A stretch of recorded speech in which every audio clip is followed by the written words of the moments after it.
Hello, my cat loving friends. We're back.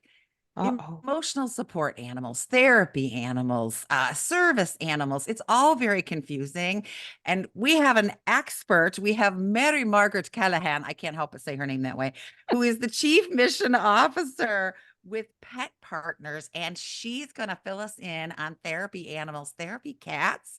What takes a therapy? I have so many questions. We'll be back right after a word from our sponsor. Welcome back to 19 Cats and Counting. I am your co-host, Linda Hall, here with my gorgeous ride or die BFF, Rita Reimers. I Rita can't say has your name red without eyes being today because the pollen. the You should see my red car is pollen. green. It's just Ah, covered with pollen. I don't it's like it. fun. But enough about So me. you have What? 18 cats in your house. I have Yes, 11. I do. I I want do. to talk to Mary Margaret, and I want us to each determine which cat would be most I likely to already be a know. I therapy think I already animal. know in my house there's two. I think it Sweetie? would be Oliver and Sweetie Pie. Oh, Oliver, yeah. You're Maybe probably Simon. right. We'll find out. I'm going to talking to you. I talk to you all the time. Hi, Mary Margaret. Hi, Linda. Thanks for having me. Thank you so much for coming and being on with us. So let's start with a definition because service animals, emotional support animals, and therapy animals are three completely different things, and people get them very I confused. do too. So, explain, baby. So I think the easiest way to describe it, and you're right, these are always conflated. People are accidentally mixing them up. There's no Yes. malice intended, but there does feel like some overlap. So here's my hot tip for you. Okay. All right. When we think about both emotional support animals and service animals or assistance animals, right? That could be a seeing eye dog or things like that. In those relationships, that's a one-to-one relationship, one animal benefiting one other person, right? Whether it's helping them with the activities of daily living or supporting them through mental health challenges, that one animal supports one person. That makes sense. Therapy animals, on the other hand, is a one-to-many relationship. One animal is out there visiting maybe a whole bunch of kids at the pediatric hospital in your community, or maybe 5 or 10 residents at the local nursing home. So that one animal is benefiting a whole bunch of people, not just one other individual. I think that's the easiest way to tell. And when you have to ask yourself that Yes. litmus question, like, is this a therapy animal? Is it one to one or one to many? That's Yes. awesome. I never That's thought of good. it that way. That is a great, simple Yes. explanation. It makes perfect sense. Yes. Yes. So the therapy animals are the one going visiting. And I do have a little bit of experience with this. My girlfriend, Cheryl, she'll kill me. Cheryl. Cheryl had a golden that was just amazing. And he was such a sweet dog. And so he went through training. And I know with the dog, it was reactivity. Will he startle and pay attention if somebody's walking past? Will he get aggressive if somebody's messing with his food? That kind of thing. How is he going to be? Cats. How do you have a cat therapy animal? What are you looking for? Yeah, cats don't How does typically like this to work? travel either or be out of their own space. Yes. I mean, there are far fewer therapy cats out in the universe than there are therapy dogs. That's for sure. But that doesn't mean that a cat can't be a therapy animal. They're just sort of, they've got a secret sauce, right? That it's many, many fewer. But these are the questions you ask yourself if you're thinking, well, how does this work for a cat, right? Therapy cats tend to be very affiliative. They want to hang out with strangers. Now, I suspect you gals are kind of like me. You go over to a friend's house, go to a party, and you feel honored when the cat chooses you, right? The cat sits on your lap and you're like, Yes. I I have look been for the animals. I don't want chosen. to talk to the people. Yeah. I'm So shy. those animals, those cats who are willing to approach strangers and spend time with them, that's your first tip that they may be predisposed to being interested in being a therapy cat, right? But I think the other thing that people don't realize a lot, and this is so fascinating, lots and lots of people focus on what does the cat need to do? What does the cat need to do? It's just as important how well the handler can manage that situation. So one of the things we recently did some research with Cat Person, which is a great cat care brand, but there's very little research about the cat human bond, right? And there's even less research about therapy cats. Mhm. And so we undertook some research. And one of the things that we found was when we started to do these interviews and surveys, talking to people who were therapy cat teams and talking to facilities that welcomed therapy cats, we looked at, well, who are these cats anyhow? First of all, it was spread across a wide group of breeds. So it wasn't all domestic short hairs. It wasn't all ragdoll cats. It wasn't all Devon Rexes or Sphinx cats. There was all sorts of different cat breeds who could become therapy animals, right? But then the other thing that I thought was so fascinating is the average age of a therapy cat was a little older than the average age of a therapy dog. And in part, that's because also on average, the length of relationship between the handler and the cat tended to be very long before they became a therapy cat That team. makes sense. Takes longer Yeah. for a It cat does. to trust than a dog. To really get the feel of what that Exactly. cat's personality is, right? Got to know that cat, and that cat needs to trust you because, like you were saying, Rita, you're bringing this cat into environments that's not its own. If your cat can't fully trust you and know that you're always going to be acting in its best interests, it's going to not have a great time as a therapy Right. cat. So that's what Yeah. we saw. Cats tended to be a little older because they had a much longer relationship with their handler before they became a therapy cat. Nice. That I'm makes complete sense. Yes, Linda, Yeah. don't you think? Yeah, definitely. And I'm assuming there's some kind of testing because we did an experiment that we weren't trying to do an experiment. Oh, right. Rita, remember. Rita had Yes. to do some videos for Catster magazine at one of their homes. And so I was with her at the time and she said, who should I bring? And it was a no-brainer. Simon and Colby, excuse me. They are what we call her greeter Well, cats and when I Colby come to had done visit. a previous set of videos with me when he was a kitten. So I thought, oh, yeah, he'll come along. Yes. And then I said, we should probably bring a third just to be on the safe side. So we ended up bringing Pumpkin. He was just like, it was like, oh, He was Pumpkin a or Bella. random Oh, let's choice, bring a random Pumpkin. pick. We actually Yes, asked your husband, and Brian said, oh, yes, bring Pumpkin. bring Pumpkin. He doesn't even know the cats, but he could chose for us. Simon, poor thing, was basically standing in a corner for a lot of it with his head in, freaking out. Colby disappeared. We could not find Colby for the longest time. Even though he'd been at that house before and had already been in videos. He had stuffed himself under a credenza, credenza and thing, again, it was like inches. I don't know. And we were like walking past trying to search. We were sure he'd gotten out I somehow. think you just kind of caught the orange and you're like, wait. I did. I caught a little glimpse of orange. And I was like, found him. So, and Pumpkin, who was our, whatever, he read the script. He was already older. He was 16. Yes, at that yes. point. He let them put hats on him. I had told the guy, I'm going to put the hat on. You Oh, I wish yell. I had that I'm going photo. to dive and do show carpet you. video, carpet, scrape myself up because you got 1 second to take it.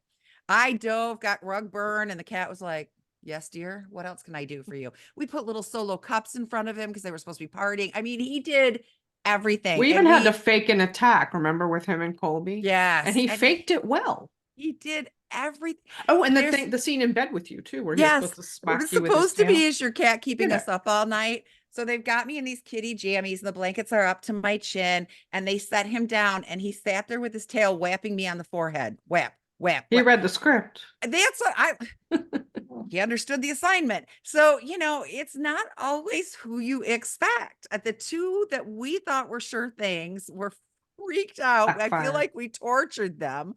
And Pumpkin was like, give Star me of my the show. script. I'm But ready. like you said, yes. older cat. He was the oldest one of the bunch. The others were both of them were under 2. Yeah. Yeah. So I think what's so interesting, and that does really speak to the fact that there's a lot of value in having an independent third party help you assess if this is the right thing for you and your animal, right? Yes. Because we see this a lot. People who are passionate, they want to volunteer in their community. They want to go to the library and have kids read. They want to go to the hospital. They want to help here. And that's all really wonderful. But one of the tenets of the human animal bond is that it's supposed to be mutually beneficial, not just beneficial for the person receiving the visit. This should be beneficial for our animals too. These are sentient beings. They've got the opportunity to express preferences and make choices. And it's our job as the pet parent and as the handler in that situation to respect their preferences. Amen. Amen. And so Pet Partners believes really strongly that every 2 years you want to have your therapy animal evaluated or reevaluated, because it's hard in our hearts when we want to do this and we love our animals so much, we can't always be really objective.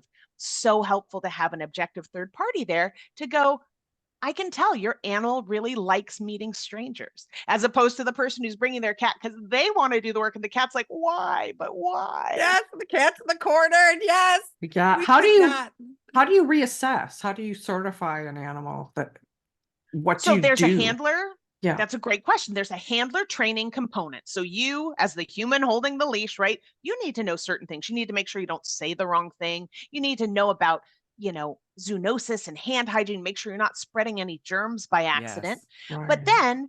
then there's an aspect of going and doing, it feels a little bit like a dress rehearsal, right? You're going to actually do these role-playing scenarios where someone can see, how does your cat act when it has to greet a friendly stranger? Or what happens when there's a weird noise in the corner of the room? And it's okay to startle, but does your animal recover? Or do they get so stressed out they can't keep going, right? Because that's Yes. not what we want. It's okay to startle, but you got to recover because you've got that handler who's there that you have this trusting bond with, right? Yes. Also, we do ask that cats pass a friendly dog, not a dog they have to interact with.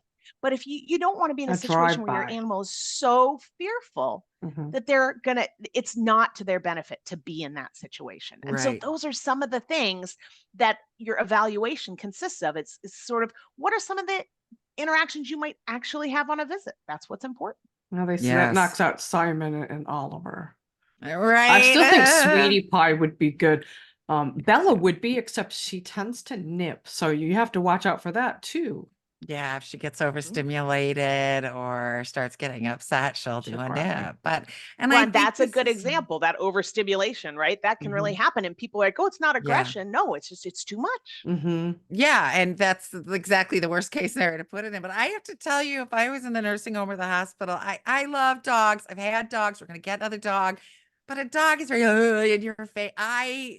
Cats are my vibe. I Well, want they you have to bring your quieter cat in to energy lay with than a me. dog. That's it. That's Yeah. it. Exactly. Yes. Yes. And that's one of the reasons why Pet Partners registers 9 different species of animals, because we recognize not everybody's a dog person, and that's okay, right? Ooh, tell There's us what different they kinds- are. What are the 9? Oh, okay. I bet I'm gonna have to probably count on my fingers Right? to make sure I don't miss anyone. put you on the right? spot. 9 gives you a lot. I start getting a little desperate at the end. Right. Okay, so obviously dogs. It's our #1 registered species. We have about 94% of our therapy animals are canines. We've got cats, obviously. We love those cats. Oh yeah. Equines, miniature horses in particular. They're smaller and they can go into I settings saw like a that. social Wow. media video where they brought this miniature horse in, and it was, I cried. Okay, Linda, we're not having Ugh. a sanctuary for miniature horses. Darn it. All right. All right. So then what we'll see, we've got rabbits, right? Guinea pigs. We have some llamas and alpacas, Wow. pot-bellied pigs, Okay. parrots, and last but not least, and this is the one that people, when you say it, they go, "Oh, really?" Domesticated rats. So we Oh, do I'm have a sorry. handful of rats. See, there you did, right? Which some people do. Yes. But you know what? It just goes to show different animals are beneficial to different people. You're right. Rats are terrific, smart, very sort of I intuitive know, and I've seen inquisitive and things videos like of that. them. Yeah. And Oh, you know yeah. what? While not everybody loves rats, one audience that I have heard time and time again from some of our wonderful volunteers across the country who loves rats, kids in juvenile justice. Anybody who feels like someone has drawn a conclusion about them before really Oh. getting to know them, because they go, well, I understand. People think that they don't like rats, that rats are dirty or rats are gross. People have assumed stuff about me before too, and it wasn't right. Oh, that's really heartbreaking. My heart, I know. So lots of different animals for lots of different people. That's amazing. Definitely. Oh, it is. I wrote down, there was a quote, and you all can go to petpartners.org if you Have want to to see, there's break a after lot this. there. Okay. So I'm going to give you the quote and we'll talk about it after we come back. Sounds good. Through the human animal bond, we can improve the physical, social, and emotional lives of both the people and animals involved. I love that. All right, Rita. We'll be right back to talk about it after this message from our sponsor. And we're back with 19 Cats and Counting. My BFF co-host, Ride or Die Linda Hall, and the awesome, I can't say it like you do, Linda, say her Mary name. Margaret Callahan. That's it.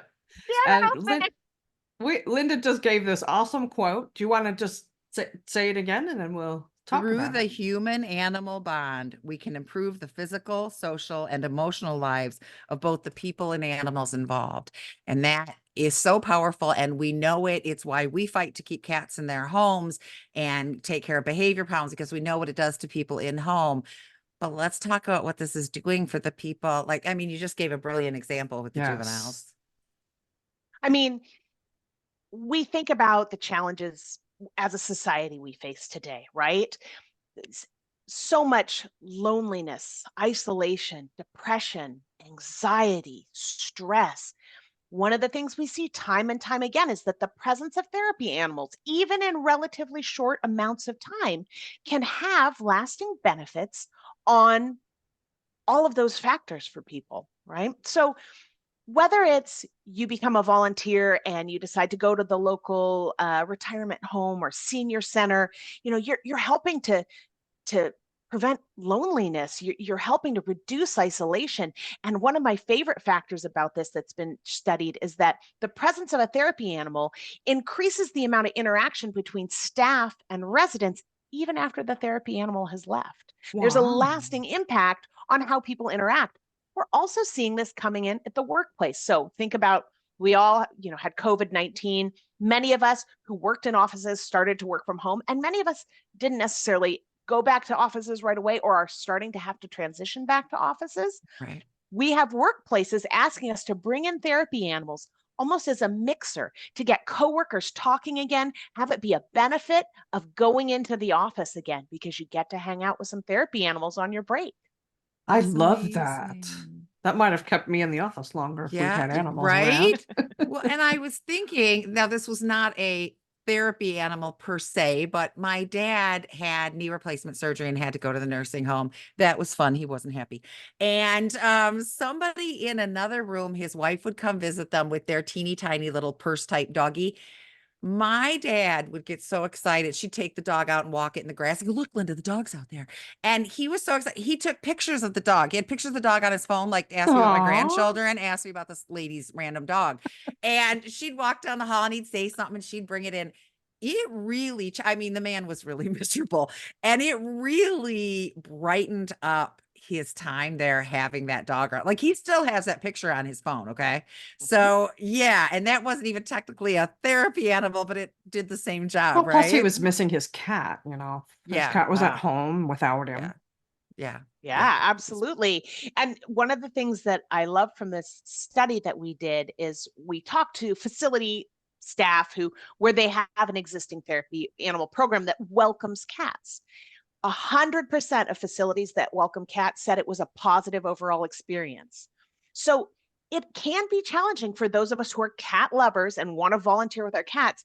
You sometimes do have to kind of talk yourself into being admitted into a facility because they're used to dogs. They know dogs, and people go, can a cat even be a therapy cat? I'm here to tell you they can, right? Therapy cats are dispelling sort of some of the myths about cats, right? What do we think about when people make sweeping generalizations about cats? They're solitary. Yes. right? Solitary, Yeah. not It's so friendly, not true. can't be trained. None of that is true, right? Look at her cat Therapy showing animals- off for Right. us. He's been Yes, doing it he always all does. along. He always does. Yeah.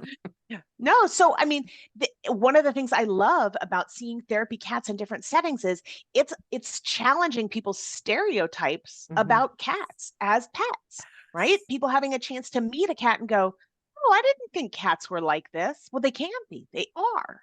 Definitely. And they're so intuitive and empathetic. That's something that we're constantly driving home in behavior sessions. Like, your cat picks up on your emotions. You can't be stressed when you're doing this integration. Did your cat just eat your headphones and disconnect them, Rita? No, it's still Oh, connected. the way you were hanging it, I thought, uh-oh. No, he wants to He's jump lost. up in my lap, you know. Oh, okay, My okay. one cat, he's got balance issues, so he wants to come up and he keeps nagging me on my lap, and I have to sit back and let him. Give There him he the goes. Give him a royal spot. invitation. This is Dexter, Mhm. who was he Dexter. appeared on my deck one day a few years back. So Handsome. Linda named him Yes. Dexter. Anyway, Yes. no, I'm good. So- I'm good. Okay, so where do we go from here? If I've got a cat, I want my cat to be a therapy cat. Where do I go? What do I do? How do I get started with this? So great. And I suspect you guys talk about this all the time, right? With cats, start small, start little, Yes. pay attention. So start doing your socialization, invite someone over, watch how your cat reacts when someone comes in. You really have to be observant. It is your job as the handler to be your animal's best advocate, right? Your job to set them up for success. And part of that is just getting really familiar with watching how they behave in different settings, right? So start some of that socialization. Rita mentioned this earlier. Travel can be kind of a barrier, right? If your cat, unless you happen to live next door to the hospital where you plan to go, chances are you're going to have to travel with your cat. Yes. So what does that look like? Do you need to do some training around being in a carrier, going on short car rides, preparing for that so it's a positive experience, right? Because remember, this is only works when it's mutually beneficial for everybody involved. Yes. So, watching socialization and observing how your cat behaves, preparing them for that. Travel is usually a big thing. And also, if they need to wear equipment, right? Wearing a leash. Do you want them to wear a vest? Are they going to wear a collar? What does that look like? That can take some time because most of our Yes. cats, not leash walkers by nature. And while I'm not suggesting you're going to walk down the hallway with your cat on a leash, you do want to have your cat leashed in case something were to happen, right? Yes. You don't want your cat jetting off into a crowd where you can't find them. I was going to ask So as a you about safety that precaution, harness training. Safety Yes. precaution, you're probably going to want to really get your cat comfortable in a harness Yes. so that even though you may be carrying them around, you don't ever run the risk of them being 100%. lost in a crowd. Yes. Yes. I still vote for Sweetie Pie being a I therapy kind of cat. do too. Start working on her on the harness. She's a tiny little cute thing. I'll try to show you a photo. Everyone would melt. Let me tell you. And it's like you said, it's the desensitization. We talk to people and they'll say, oh, I tried harness training. They weren't having it. Okay. First, you leave the harness out so that it smells right and they're used to it and it's no big deal. Then you just take the harness and you touch them with it like you're brushing them or something. Oh, She's curled up in bed with me there. Curled up. Oh, That's my baby. She's floofy and she's little and she's just adorable. She's got a little naughty in her, but she's adorable. She's never bitten. I don't think I've ever even heard her hiss. No. She's She's one of the first to greet Linda when she comes. Yep. Tell you another one. We're going to talk about this later is Dexter because he's never met a stranger and is so unfazed by everything. Him with his balance issues. I know. She brought him into the house and all the cats are like, challenging him and hissing at him. And he just kept like, What? Dude, what? I'm here, but yeah. He was all over you guys when you were here. He was a kitten. He'd only been in my house yes. a couple weeks and they almost took him home. I wanted to. I think my husband would have killed So, me, yeah, but he that's might be another thing a good entirely. candidate. So yeah, exactly. Nothing phases him. To But change then I would subject say- a little teeny bit, I read something about, and you might know about this, there's a program in some of the jails where they're teaching the inmates how to work with and train cats. I thought that was Yes. just awesome. I have heard about programs like this and they're amazing, usually on a state level. But again, goes back to that concept of the human animal bond, right? And that mutual benefit. So taking an animal, whether it's a dog or a cat, preparing it so it can be adopted by a loving family, it obviously benefits the animal, but then the wonderful opportunity to develop a bond with that animal, feel like you're training them for something that's going to go on and be really beneficial. I mean, such a valuable interaction. Oh, yes. And cats are the perfect, so you don't have to take them out. You don't have to walk them. They're not going to poop in your room. Well, they are, but it's in a litter box. They're the perfect animal. They do well in small spaces, on and on and on. So I am assuming, do you need an official registration? So I've decided my cat's going to be a therapy cat. I'm assuming I need to get this cat registered in a specific way. can I just go to petpartners.org and get the information Come there? to petpartners.org, right? We'll Okay. get you set up. So you're Okay. going to want to take your handler training, which you can do online or in person if there happens to be a workshop in your area. We are in all 50 states in the US, and we're also Awesome. internationally in several countries. Oh my gosh. And once you've gotten your training, you're going to figure out what does that evaluation look like? And you and your cat can take some time to prepare and practice for that sort of role playing evaluation where you're going to be scored. Now, important thing to remember is they're scoring your cat, but they're scoring you too. Are you looking out for your animal's best interest? Can you recognize their body language? And when you can do those things and advocate for your animal, the two of you then can become a team. When you register with a team as pet partners, then you have opportunities. You have insurance, which in this day and age is really important. Oh, that's Most facilities are amazing. not going to welcome you if you don't have insurance as a volunteer, right? And so you'll have insurance, you have access to places where have requested volunteers through Pet Partners, or you can approach a facility in your community and say, I have always wanted to volunteer, and provide them with information, and we'll help you get cat therapy animal programs started. Nice. That was I my like next that. question. I live in a very small town. I do I can too. pretty much guarantee you we've got nursing facilities and schools and all kinds of things around here, but I can pretty much guarantee you that they're not. I would be shocked if they were registered with something. So it's like, okay, how do I start that? Because it's easier for somebody close to home. So yeah, Absolutely. So we can help you with resources. Different places need different things. Some people want to see data and reports and research. Some people just want to know you've got great insurance, and we can help walk you through that process so you can approach a facility in your community, because that's what this is about, right? Giving back to your community Yes. while strengthening your relationship with your beloved pet. Yes. Is the insurance in case your pet bites somebody? What is it for? It tends to be in case an accident happens. Okay. So whether it's an unintentional scratch, or whether it's, let's say you have a big dog who barks and scares someone and they feel like that was emotionally damaging to them. Okay. This day and age, the United States is pretty litigious. It behooves you to have insurance, because who knows what's going to happen. You're not wrong. Yeah, Yes. you're not wrong. Your cat accidentally breaks that special something Right. in the room. I mean, a little there's bit so of many things. gravity testing, right? Yeah, Something falls that's off what or I see a breaks. cat doing. Yeah. Cats are notorious for liking to see things fall to the floor. Yes. All right. So now let's say I am so pumped about this. I think this is the greatest thing ever, but none of my cats are going to hit this criteria, and I'm too loaded. What can I still do to help you? Do you take donations? We do, and we have really fun events that you don't have to be a therapy animal owner to participate in. So Amazing. every fall we have the world's largest pet walk, a great opportunity to go out and walk either with your own animal or with other people's animals too. We'd love to have that happen, right? Yes. National Therapy Animal Day is April 30th every year. If you want to support more therapy cats being out there in the world, you can help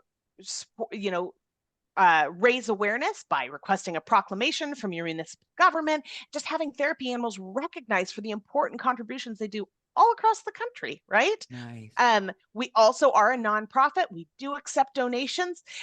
There's lots of great opportunities to get involved and engaged with Pet Partners. We'd love to have you come by. Check out our website at petpartners.org and see where you may fit in, because you're right. The cat you have today may not be the right cat. Maybe a future cat would be, or maybe what you're just committed to doing is helping spread the word so that more people realize therapy cats can be a thing, because many people don't. In that research I've been citing, 100% of facilities said clients or patients were surprised when they met a therapy cat. They didn't realize there could be therapy cats. Let's make it the norm, people. Yes. Right? Let's get that. therapy cats out there. Yes, I love that. it. Cats are the #1 pet now, more so than dogs. Yes. So Rita, I'm sorry, I can't work the rest of the day. I have work to do. I want to go check out. we'll have to talk about that offline, Miss Linda. Drat. So April 30th. I'm going to move this podcast up in the rotation to make sure we get this out as the next one. So we coincide with that awesome date. Yes. Thank you so much, Mary Margaret. This has been so educational, so helpful, and I'm kind of pumped to figure out where I fit into this somewhere. We'll figure that out. I want to see Sweetie Excellent. Pie in a little pink sparkly harness so I can take her. People would love. Everybody who sees her goes, oh.